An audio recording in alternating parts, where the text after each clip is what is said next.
981 দিন শুধু একটা সংখ্যা না। 981 দিন মানে অপেক্ষা, কষ্ট, চোখের জল আর বারবার ফিরে আসার লড়াই।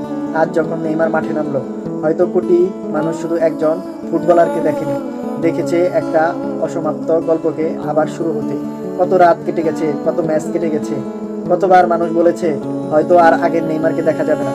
কিন্তু কিছু মানুষ হার মানতে জানে না। নেইমার তাদেরই একজন। আজ সে বল স্পর্শ করেছে, মাঠে দৌড়েছে। হয়তো কারো কাছে এটা সাধারণ একটা ম্যাচ, কিন্তু যারা বছরের পর বছর তার জন্য অপেক্ষা করছে, তাদের কাছে এটা একটা আবেগ। কারণ তারা জানে এই হাসির পেছনে কত কষ্ট লুকিয়ে আছে, এই ফিরে আসার পেছনে কতটা যুদ্ধ লুকিয়ে আছে।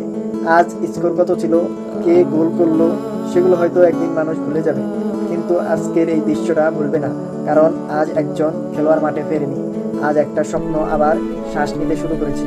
কিছু প্রত্যাবর্তন ইতিহাসে লেখা হয় না, সেগুলো লেখা থাকে মানুষের হৃদয়ে। নেইমারের আজকের ফেরাটা ঠিক তেমনই একটি গল্প।